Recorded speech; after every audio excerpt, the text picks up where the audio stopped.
안녕하세요. 저는 올해 26살의 사회초년생 여자입니다.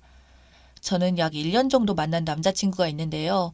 프로포즈를 받은 지 3달 정도 되어가니 정확히는 예비신랑이라 표현하는 것이 맞겠네요. 아니, 이젠 과거형으로 표현하는 것이 더 정확하겠어요. 아무튼 제 나이도 그렇고 사회생활도 이제 막 시작했는데 왜 이렇게 결혼을 빨리 준비하나 생각하시는 분들이 많을 텐데요. 저는 어렸을 때부터 가정을 꾸리는 것에 대해서 의지가 굉장히 컸어요. 조금은 불우했던 가정 환경도 큰 몫을 했고, 원래 성격도 굉장히 외로움을 잘 타는 편이거든요. 그래서 학생 신분을 벗어 사회인이 되고 나면 최대한 빨리 가정을 꾸리는 것이 저의 가장 큰 목표이기도 했고요. 그런데 벌써 이렇게 파혼을 하게 된 걸 보니 괜찮은 사람을 신중하게 만나서 가정을 이루는 것에 대해서는 준비가 상당히 미흡했나 봅니다. 이번 일로 상당히 많은 걸 배우고 느끼는 중이거든요. 이야기의 출발은 딱 1년 전으로 돌아갑니다. 저는 졸업 직후에 운 좋게도 사회생활을 바로 시작했던지라 다른 취준생 분들에 비해서 취업 준비 기간이 짧았어요. 하지만 그만큼 혼자 보내는 시간도 없이 바로 소속감을 가지고 단체 생활을 이어가는지라 하루하루 정신이 없었죠.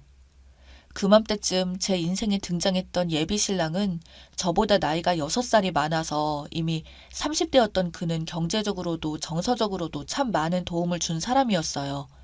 마침 저에게 한 명의 키다리 아저씨를 만난 느낌이었죠. 하지만 지금은 뼈저리게 느낍니다. 성인 남자가 사회 초년생의 시선과 기준으로 바라봤을 때 그 정도의 경제력과 안정감을 가지고 있는 건 상대적으로 아주 당연한 일이었는데 제게는 특별함으로 여겨왔다는 것을요. 생각해보면 예비 신랑은 저에게 생색을 참 많이 냈어요. 마치 이런 사람도 없다는 듯 내가 너에게 이 정도는 베풀었으니 너는 나에게 그만큼 상응하는 여자가 되어야 한다는 뉘앙스를 풍겼었죠. 하지만 저는 그걸 예비 신랑과의 연애에서 제가 지켜야 하는 지침 정도로 생각하며 하나씩 맞춰가려고 노력했어요. 발이 편한 게 최고였던 저에게 스니커즈보다는 하이힐과 타이트하게 달라붙은 옷차림을 늘 강요하던 그 남자를 왜 저는 몰랐을까요? 예비 신랑이 원하는 여성상에 나 스스로를 맞췄다는 것을요. 나를 온전히 사랑하지 않는다 느꼈는데 저는 옷차림부터 말투, 성격까지 그가 원하는 대로 바꿔가며 우리의 연애는 완벽하다고 착각하고 있었거든요. 그런데 어느 날 예비 신랑이 저희 집에서 자고 나서 바로 최고의 사건이 있었죠. 바로 잠을 자버리는 바람에 각자 허둥지둥 씻고 출근하느라 서류 가방을 놔두고 가버린 예비 신랑. 저는 그날 오전 반차를 사용했기 때문에 빨리 가지도 않아도 되었지만 혹시 이 사람은 중요한 거라도 있으면 어떻게 하나 싶어서 그에게 연락을 했어요. 서류 가방 빠뜨리고 나온 걸 모를 리가 없는데 출근 이후에도 별다른 연락이 없더라고요. 그래서 먼저 서류 가방을 들고 회사 앞으로 가져다 줘야 되는 거 아니냐고 물었더니 급한 거 없으니까 괜찮다며 그냥 안에 아무것도 없으니 괜찮다고 하더라고요. 대답에서 느껴지는 톤이 살짝 남달라서 그런지 저는 문득 궁금증이 생겼어요. 저희는 서로 휴대폰도 절대 보지 않고 생각해보니 개인적인 물품들을 제대로 살펴본 적이 없었거든요. 그래서 그에게 알겠다고 말하고 서류 가방을 살펴봤어요. 솔직히 업무적인 물품밖에 넣지 않는 가방이다 보니 오빠의 사적인 부분을 보고 싶었던 마음보다는 공적인 부분을 들여다보고 싶은 단순한 호기심이었죠. 가방 속에는 갖가지 서류들과 회사 다이어리 그리고 노트북이 하나 있었어요. 하지만 다이어리나 노트북을 굳이 열어서 보고 싶진 않더라고요. 장난으로라도 서로 핸드폰을 보지 않는데 굳이 열어본 것을 오빠가 알게 되면 기분 상할 것 같고 뭔가 이런 식으로 우리의 신뢰를 깨는 거 아닐까 싶어서 서둘러 닫으려던 그때 노트북의 뒤편에 속주머니 속에서 뭔가 불룩한 것이 느껴졌어요. 그래서인지 서류 가방 입구 부분이 잘 안 닫히더라고요. 이건 뭐지? 하는 마음으로 속주머니 지퍼를 열어본 순간 저는 놀라 나자빠지는 줄 알았어요. 사적으로 매는 가방도 아니고 회사에 들고 다니는 서류 가방 속 주머니에서 나온 건 다름 아닌 여성용 기구였거든요. 보자마자 머릿속에 정말 수만 가지 생각이 들었어요. 이게 도대체 다른 것도 아니고 서류 가방에서 나올 수 있는 건지, 이게 왜 여기에 있는 건지, 회사에서 나 몰래 만나는 사람이라도 있는 건지, 말로만 듣던 오피스 와이프가 있는 건가? 아니면 만난 지 얼마 되지도 않은 내가 혹시 세컨드는 아닐런지 생각이 꼬리에 꼬리를 물면서 정말 그날 하루를 어떻게 보냈는지 생각도 안 나요. 가까스로 출근을 했고 어떻게 지나갔는지도 모르게 업무를 마치고 집으로 돌아왔죠. 퇴근 시간이 저보다 30분 늦은 예비 신랑이 정말 빛의 속도로 저희 집에 도착했어요. 얼마나 운전을 빨리 한 건지 평소보다 한 15분 이상은 빨리 도착하더라고요. 들어오자마자 내 가방은? 하고 묻는 그의 표정을 보았는데, 아, 이 사람은 자기 가방에 뭐가 들었는지 잘 알고 있구나. 그래서 저렇게 안절부절하면서 찾아온 거구나 하는 느낌이 딱 오더라고요. 서류 가방에 아무것도 없다면서 뭐 이렇게 급하게 찾아? 아니, 내일도 혹시 또 까먹을까봐 미리 차 안에 넣어두려고 그러지. 제 침대맡에 올려둔 가방을 보자마자 표정이 확 풀린 그가 웃으며 말을 하는데 정말 침이라도 뱉고 싶다는 생각이 들었어요. 하지만 저는 보란듯이 문제의 기구를 베개 밑에서 꺼내들었죠. 제 손에 들린 그것을 보자마자 사색이 된 예비 신랑. 하지만 그것도 잠시 이내 정색을 하더군요. 내 가방 뒤졌니? 지금 오빠가 그게 할 소리야? 내 가방 뒤졌냐고. 그렇게 나이 차이가 많이 나는 사람을 만난 건 처음이지만 살아오면서 다른 남자친구들은 몇 명 있었어요. 무언가 잘못했을 때마다 저렇게 적반하장으로 나오는 남자친구들 역시 있었고요. 이 사람도 결국 똑같구나 하는 마음이 들면서 저는 눈이 확 돌았어요. 내가 오빠 가방만 뒤진 것 같아? 앞니를 잘 못 내다보는구나. 라는 말이 끝나기도 무섭게 저는 제 방 책상에 올려둔 핸드폰을 낚아채서 화장실로 들어갔어요. 그리고 문을 잠그고 그 후에 폰을 하나하나 다 살펴봤죠. 하지만 오빠는 그런 저를 뒤따라 문을 두드리지도 않았어요. 순간 뭐지? 하는 생각이 들었어요. 평소에도 핸드폰 관리를 소름 돋게 잘한 건가 싶을 정도로 메시지며 갤러리며 통화 기록 이미 전부 깔끔하더라고요. 제 3자가 있어야 말이 되는 상황인데 그 제 3자의 존재가 전혀 보이지 않으니 약간 난감해지더라고요. 그렇게 30분 지났을까요? 저는 아무 소득 없이 화장실 문을 열고 나왔어요. 저를 본 그는 그 휴대폰 속에 아무것도 없다는 것을 잘 아는 표정으로 예비 신랑이 저에게 말을 했죠. 아무것도 없잖아. 나 진짜 아무것도 없어. 너밖에 없어. 저건 내가 설명할게. 예비 신랑이 설명한 내용은 이랬어요. 다른 사람은 절대 없고 그냥 이벤트처럼 저에게 한번 선물해 보려고 산 건데 막상 사고 나니 제 나이가 너무 어리기도 하고 이걸 가지고 이벤트가 아니라 기분 나쁜 관계로 생각할까봐 자꾸 고민하느라 가방 깊숙이 넣어둔 거라고요. 휴대폰을 이미 살펴봤던 저인지라 그 말이 어느 정도 나쁘지 않게 들렸어요. 내가 너무 넘겨짚은 건가, 너무 드라마를 많이 봤나 하는 마음으로 알겠다고 넘어가겠다고 했어요. 물론 제가 몰래 열어본 점에 대해서 사과도 했고요. 그렇게 며칠이 지나고 평소 다를 바 없는 나날들이 지나갔어요. 그날도 다투다가 서로에게 지쳤고 다시금 알콩달콩하게 데이트와 결혼 준비를 이어나가고 있었죠. 저에게는 단짝 친구가 딱 한 명 있는데요. 이 친구에게만큼은 정말 미주알 고주알 모든 걸 공개하다 보니 얼마 전 카페에서 만났을 때 얘기를 하게 되었어요. 정말 크게 오해할 뻔했다는 식으로요. 하지만 이 이야기를 들은 친구의 반응은 사뭇 남달랐어요. 나도 완전 흥분한 상태여서 미안해하는 것도 없이 갤러리며 통화 기록이며 싹 다 살펴봤는데 아무것도 없더라고. 하지만 친구는 뭔가 갸우뚱한 기분이 든다고 하더라고요. 그럼 카카오톡 말고 다른 메신저도 살펴본 건지, 라인이나 페이스북 메시지, 저는 카카오톡 말고 다른 메시지는 생각도 못했었죠. 왜냐하면 오빠 핸드폰 안에 페이스북은 없었지만 나인 메신저 프로그램은 있었거든요. 있는 걸 알면서도 왜 안 열어봤나 머릿속이 복잡해지기 시작하더군요. 그래서 그날 밤 자고 있는 예비 신랑의 휴대폰을 다시 한번 들고 화장실로 들어갔어요. 제발 아니길 바라며 절대 아니길 바라면서 제 머릿속에 남아있는 불안한 마음을 해소할 수 있게 해달라고 제발 다른 여자는 지금처럼 계속 없게 해달라고 기도하면서 조심스럽게 휴대폰을 살펴봤죠. 제 소원이 이루어진 걸까요? 다른 메신저 어플 속에서도 다른 여자의 존재는 찾을 수 없었어요. 하지만 불길한 느낌이 드는 단체 채팅방이 하나 있었죠. 왜 불길한 느낌이 들었냐고요? 그 방에 올라와 있는 가장 최신 메시지가 있었거든요. 전현 진짜 장난 아닌데? 그 글자를 보는 순간 제 심장이 터질 것처럼 뛰기 시작했어요. 제발 아니길, 내가 생각하는 그런 것만은 아니길 생각하며 채팅방 안에 들어갔어요. 그 안에는 정말 입에 담을 수 없는 야한 동영상들과 사진이 한가득 있었고, 저는 미친 듯이 내 얼굴이 올라와 있지는 않을까 스크롤을 올리고 또 올렸어요. 내가 뭔가 큰 오해를 하고 있는 걸 수도 있지만 지금 세상은 너무 그런 일들이 흔하니까요. 정신없이 올리고 또 올려도 제 사진이나 영상은 보이지 않았어요. 그럼 지금까지 본 사진, 영상들도 그냥 야동 사이트 올라온 인기 파일인가 싶어서 갸우뚱거리던 찰나에 예비 신랑의 채팅이 보였어요. 얘가 너무 예민해서 손만 대도 갈 것 같다며. 내일 출근인데 할 말을 잃었습니다. 친구의 의심이 유난히 다른, 아니 선견지명이었다는 게 밝혀진 순간이었죠. 나 몰래 바람이라도 피우는 줄 알고 의심했는데 더 상상 초월의 현장을 발견한 느낌이 들더라고요. 그런데 그 기분을 공감하시는지 모르겠지만 이런 순간이 닥치니 분노보다는 공포감이 몰려왔습니다. 내일부터 어떻게 행동해야 될지부터 고민했어요. 그리고 그의 채팅한 것도 모조리 캡처해서 저에게 발송해놨고요. 다음날 아침 제 이마에 뽀뽀를 쪽 하고 나가는 예비 신랑의 얼굴을 보는데 정말 구역질이 올라올 것 같았어요. 분노가 아니라 공포심에 휩싸이다 보니 뭘 어떻게 하지를 못하겠더라고요.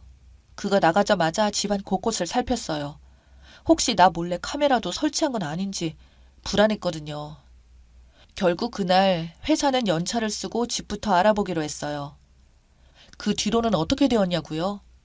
보름이 안 되는 기간 동안 저는 새 집을 구했고 영문도 모르고 있는 그에게 지속적으로 오는 채팅방 캡처를 보낸 후 휴대폰 번호까지 바꿔버렸죠. 화도 못 내고 마무리를 짓게 되었지만 이만큼 깔끔하고 마무리한 것이 얼마나 다행인가 싶어요. 친구가 살렸고 하늘이 살리려는 제 인생이 아닌가 싶습니다. 예비 신랑, 아니 예비 범죄자였던 그 인간에게 별다른 복수를 못했지만 그래도 저 잘한 거 맞죠? 완벽하게 이성과 같은 이성으로 돌아오려면 조금의 시간은 걸리겠지만 지금은 저도 너무 속이 시원하네요. 여러분, 긴 이야기 끝까지 들어주셔서 감사합니다.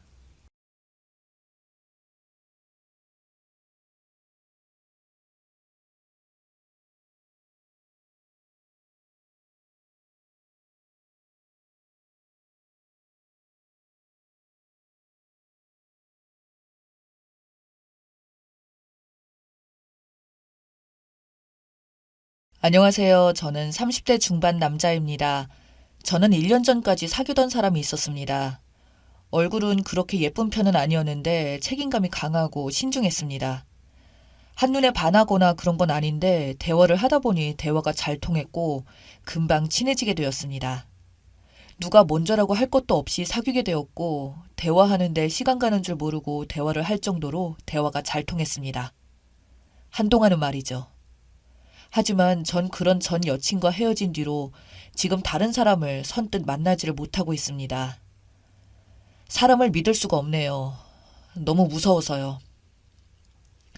전 여친은 대기업에 다니고 있었고 그 안에서 꽤 인정받는 팀장급이었죠. 저는 공기업 구직 중에 있었고 계약직에서 곧 정규직 전환을 앞두고 있었습니다. 대학원 공부를 하느라 취업이 늦어졌지만 정규직 전환을 앞두고 있어서 크게 문제될 것이 없었습니다. 그런 여자친구에게는 여동생이 하나 있었는데 늘 골칫거리라고 종종 이야기를 하곤 했었습니다.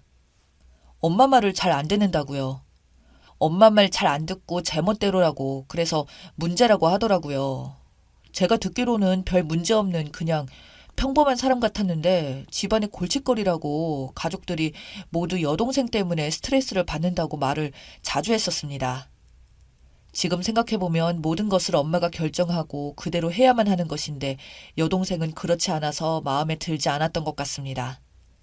그때 잘 파악했어야 했는데 제가 뭐에 홀렸는지 그때는 그냥 마냥 좋기만 하더라고요. 지금 생각해보면 판단력이 흐려졌던 게 아닌가 싶습니다. 대화 중 여자친구가 집안 분위기 이야기를 여러 번 했었는데 말이죠. 그렇게 나이도 있고 한 1년 가까이 사귀니까 각자 집안에서 결혼 이야기가 나왔습니다. 결혼 이야기가 나오면서 서로 각자의 가족에게 인사도 별 문제 없이 잘 지냈었는데 어느 날 큰 문제가 발생했습니다. 제가 정규직으로 전환되기로 했는데 전환이 되지 않은 것이죠. 당연히 전환이 될 거라고 생각했었는데 회사에서는 기간이 잘못 계산되었다며 몇 개월 더 근무를 하고 전환이 될 것 같다고 했습니다. 저는 그게 그렇게 큰일인지 미처 몰랐습니다. 제가 하는 일이 전문성을 요하는 일이고 말만 계약직이지 월급이나 모든 것이 안정적이었기에 크게 걱정이 되지 않았습니다. 회사에서 이미 인정도 받고 있어서 몇 달 후 정규직 전환이 확정이라 큰 의미도 없었죠. 저는 그랬지만 전 여친은 굉장히 충격을 받은 것 같았습니다. 아니, 정확히 말하면 전 여친 어머니가 충격을 받은 거죠. 이 사실을 알게 된 후 전 여친은 난리가 났습니다. 어떻게 기간 계산이 잘못될 수 있느냐, 이건 심각한 문제다라며 제게 심하게 화를 내더라고요. 그래서 제가 잘 설득했습니다. 그래봐야 2, 3개월이고 그 뒤 전환이 확정적이라고요. 하지만 전 여친은 안절부절 하더라고요. 이 사실을 엄마에게 어떻게 말해야 할지 모르겠다고요. 엄마가 절대 이해를 못할 것이라며 손톱을 계속 물어뜯더라고요. 전 여친은 무엇인가 불안하거나 뜻대로 되지 않으면 손톱을 물어뜯는 버릇이 있었는데 그날따라 굉장히 불안해하면서 손톱을 계속 물어뜯는데 저는 이게 무슨 상황인지 이해가 안 되더라고요. 그런 전 여친에게 제가 말했죠. 그럼 어머니한테 지금 말하지 말고 2, 3개월 후에 말하라고요. 그때쯤이면 확실하니까요. 하지만 그런 제 말에 전 여친은 그럼 엄마한테 거짓말을 하라는 거야? 당신이 뭔데 우리 엄마랑 내 사이를 갈라놓으려고 해. 난 지금껏 단 한 번도 우리 엄마한테 거짓말을 한 적이 없어. 라며 흥분을 하더라고요. 그때부터였던 것 같습니다. 제가 무엇인가 잘못되었다는 생각이 들었던 것이요. 갑자기 소름이 돋더라고요. 하지만 그때는 전 여친을 좋아하는 마음이 더 컸기 때문에 우선은 전 여친을 달랬습니다. 그날 그렇게 전 여친을 보내고 그 뒤에 큰 문제가 없이 잘 지내는 듯 했습니다. 넌지시 어머니께 어떻게 말씀드렸는지 물었지만 그다지 말을 하고 싶지 않아 해서 저도 더 이상 물어보진 않았습니다. 그렇게 한 달쯤 지났을 때 친구에게 전화가 왔습니다. 혹시 둘이 헤어졌냐고요. 친구에게. 무슨 말이야. 한두 달 후에 정규직 전환 발표나면 바로 결혼 날짜 잡고 결혼할 거야. 라고 말을 했는데 친구의 목소리가 이상합니다. 무슨 말인가를 하려다 말고를 반복합니다. 그래서 제가 친구에게 솔직히 말해달라고 했습니다. 그랬더니 친구가 정말 어렵게 말을 꺼내더라고요. 거리에서 제 여친을 봤다고요. 그런데 어떤 남자와 둘이 걸어가더라는 겁니다. 그래서 제가 잘못 본 거 아니야? 그럴 리가 없는데? 라며 약간 흥분한 상태로 말을 했습니다. 그런데 친구가 대답을 안 해요. 그냥 한숨만 쉬는 겁니다. 그것도 그럴 것이 전 여친을 소개해준 친구였으니 사람을 잘못 볼 수가 없었던 것이죠. 그리고 전 여친을 뒤따라가면서 다시 확인까지 했던 것이죠. 저는 도대체 이 상황이 이해가 되질 않더라고요. 정말 잘 지냈었습니다. 전 여친에게 정말 잘해줬었거든요. 집안에 일이 있다고 하면 전 여친 부모님 모시고 같이 이동해주고 여동생이 전 여친보다 먼저 결혼을 하게 되었는데 결혼 준비할 때도 전 여친 어머님 차에 모시고 도와드리며 같이 다녔었습니다. 전 여친 여동생 결혼 선물도 정말 정성껏 준비해서 주기도 했습니다. 덕분에 전 여친 여동생과는 많이 친해지게 됐고요. 전 여친 어머님 또한 저를 싫어한다는 느낌보다는 하나 생겼다고 매번 말씀하셨기 때문에 저는 곧 결혼만 하면 되겠구나 싶었습니다. 그런데 다른 남자를 만난다니요. 그럴 리가 없다고 생각했습니다. 바로 전 여친에게 전화하여 상황을 물어볼까 하다가 참았습니다. 그때 제 마음은 많이 복잡했습니다. 지금껏 공부만 하다가 처음으로 결혼을 하고 싶다고 느끼게 해준 사람이었습니다. 정말 저는 그 사람에게 최선을 다했었고 전 여친 또한 저 같은 사람은 처음이라며 늘 받기만 해서 미안하다고 할 정도였습니다. 그런 여자가 다른 사람을 만나고 있다면 저는 어떻게 해야 하는 건지, 나는 어떠한 결정을 해야 하는 것인지 너무 혼란스러웠습니다. 두려웠던 마음이 더 컸던 것 같습니다. 바보같이 그렇게 전 여친에게 확인도 하지 못한 채 밤을 꼬박 새고 다음날 전 여친을 만나서 조용히 물었습니다. 어떻게 된 일이냐고요. 그랬더니 전 여친이 잠시 당황을 하더니 나는 안 만나려고 했는데 엄마가 자꾸 만나보라고 해서 어쩔 수 없이 만났어. 라며 또 손톱을 물어뜯고 있습니다. 어머니가 왜 갑자기 만나라고 했냐고 했더니 상대방 남자가 7급 공무원이래요. 제가 이번에 정규직 전환이 안 되어서 어머니가 바로 그 남자를 소개시켜줬다는 겁니다. 본인은 만나기 싫었는데 엄마가 만나라고 해서 만났다고 합니다. 본인은 어쩔 수 없었다고, 엄마 말을 듣지 않으면 무슨 일이 일어날지도 모른다고 하더라고요. 그래서 제가 물었습니다. 그럼 네 마음은 어때? 라고요. 그리고 저는 전 여친의 대답에 충격에 휩싸였습니다. 오빠는 잘 모르는 것 같은데 내 마음은 별로 중요하지 않아. 엄마 마음이 곧 내 마음이야. 오빠를 좋아했던 것도 엄마가 오빠를 좋아해서 그래서 좋아했던 거야. 그런데 이번에 정규직이 안 되어서 엄마가 오빠는 안 되겠다고 하셨어. 라고 정말 아무렇지도 않게 말을 합니다. 저는 그런 전 여친에게 다시 물었습니다. 그럼 너는 그동안 나를 전혀 좋아하지도 않았는데 엄마가 내가 좋다고 하니까 만난 거야? 나를 좋아하는 마음은 전혀 없었던 거야? 라고요. 그 말에 전 여친은 다시 손톱을 물어뜯으며 제 눈을 계속 피하면서 말했잖아, 좋아했다고. 엄마도 나도 오빠 많이 좋아했어. 그러니까 그때 정규직 전환되었으면 이런 일도 없었을 거 아니야. 오빠 잘못이 커. 이게 뭐냐고. 라며 눈물을 흘립니다. 전 그런 전 여친에게 다시 물었습니다. 그럼 너는 앞으로 어떻게 할 거냐고요. 전 여친은 그런 저에게 미안하다는 말 한마디도 없었습니다. 다만 엄마가 7급 공무원이 더 안정적이고 좋은 직업 같으니 그 사람을 만나라고 해서 어쩔 수 없을 것 같다고 합니다.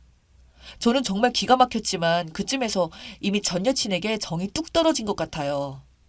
대단한 능력을 가진 여자였습니다. 어제까지만 해도 그토록 애틋한 감정을 가지고 있던 제 마음을 하루아침에 이렇게 바꿔놓았으니까요. 무섭더라고요. 전 여친과 전 여친의 어머니 그리고 그들 가족들이요. 문득 결혼식 준비를 하던 전 여친 여동생을 차에 태워서 이동할 일이 있어 같이 이동하는데 전 여친 여동생이 했던 말이 생각났습니다. 오빠는 우리 언니가 왜 좋아요? 오빠 좋은 사람 같은데 우리 엄마랑 언니 힘들지 않아요? 저는 가족인데도 가끔 힘든데. 라고 말했던 것이 생각나더군요. 그때는 그 의미를 잘 몰랐었습니다. 지금 돌이켜보니 만약 결혼을 하게 되었다면 전 여친 엄마와도 같이 결혼을 하는 정말 괴이한 일이 일어나겠다라는 생각이 드네요. 전 여친은 끝까지 미안하다는 말 한마디도 안 하고 가더라고요. 엄마가 빨리 들어오라는 문자가 왔다고요. 저는 그렇게 전 여친과 그 자리에서 헤어졌습니다. 그때 제 감정은 아픈 감정보다는 앞으로 제가 과연 다른 여자를 만나서 결혼을 할 수 있을까 하는 두려운 마음이 더 컸던 것 같습니다. 그렇게 전 여친의 흔적을 모두 모조리 없애고 저는 얼마 후 이곳 정규직으로 전환이 되었습니다. 가끔 전 여친이 꿈에 나왔는데 보고 싶은 마음보다는 무서운 마음이 더 컸던 것 같네요. 그렇게 하루하루 정말 바쁘게 살아가고 있을 무렵 전 여친에게 전화가 왔어요. 진짜 깜짝 놀랐습니다. 받지 말아야 했는데 제가 너무 놀란 나머지 받아버렸습니다. 잠깐 만날 수 있냐고 합니다. 바쁘다고 말을 했지만 회사 앞인데 잠깐만 나와주면 안 되겠냐고 하더라고요. 만나지 말았어야 했는데 제가 왜 만났을까요? 제가 그렇게 멍청할 수가 없었네요. 회사 주변 커피숍에 있다는 말에 그곳으로 갔습니다. 그런데 문을 열자마자 전 여친이 보이는데 2달 사이에 많이 말랐네요. 살이 많이 빠졌습니다. 제가 무슨 일 있냐고, 우리가 이렇게 볼 사이는 아니지 않냐고 물었죠. 그랬더니 전 여친이 또 손톱을 물어뜯더니 눈물을 흘립니다. 그리고는 다시 만나면 안 되냐고 묻습니다. 아니, 얘는 도대체 무슨 생각을 하고 있는 인간일까요? 그래서 제가 물었습니다. 내가 정규직 전환되니까 엄마가 다시 만나래? 그랬더니 대성통곡을 하고 울어요. 그 카페에서. 아, 진짜 제가 전생에 대체 무슨 죄를 지은 걸까요? 아니라고, 그런 거 아니라고. 오빠만큼은 나한테 헌신적으로 해준 사람이 없었다고. 자기 진짜 힘들었다고 그렇게 말하네요. 무슨 올가미 영화 찍는 것도 아니고 저는 그냥 전 여친이 너무 무서웠습니다. 단호하게 싫다고 했어요. 그리고 한마디 덧붙였어요. 너네 엄마랑 행복하게 살라고요. 그런데 이 전 여친이 갑자기 엄마한테 전화를 하는 겁니다. 그러더니 엄마한테 발악을 하며 소리를 지릅니다. 엄마라는 호칭을 사용하지도 않고 너 때문에 내가 이렇게 되었다며 책임지라고 발악을 합니다. 쓰다 보니 무슨 공포영화 찍는 것 같네요. 아무튼 저는 그런 전 여친을 두고 그곳을 나와버렸습니다. 그리고 감사드렸죠. 저런 여자와 헤어지게 해줘서 정말 감사하다고요. 그렇게 5개월쯤 지났을 무렵 우리가 소개해주던 친구가 전 여친이 그때 그 7급 공무원과 결혼을 한다고 하더라고요. 그래서 제가 그랬죠. 앞으로 나한테 그 여자 이야기는 하지 않았으면 좋겠다고요. 친구는 알겠다고 하지만 그래도 도저히 못 참겠다며 전 여친 얘기를 딱 한 번만 하겠다고 합니다. 전 여친이 3달 만에 이혼을 했다고. 진짜 대단한 여자라며 저보고 전생에 나라를 구했다고 하네요. 그렇네요. 저는 전생에 나라를 구한 것이 맞네요. 앞으로 조상님 제사에 정말 정성껏 참석해야겠습니다. 이런 부족한 저를 구해주셔서요. 아무튼 혹시 몰라 전 여친 전화번호를 차단해버렸습니다. 무섭네요. 이런 저는 또 다른 사람을 만나서 사랑을 할 수 있을까요? 부디 저에게 용기를 주세요. 제 이야기 읽어주셔서 감사합니다.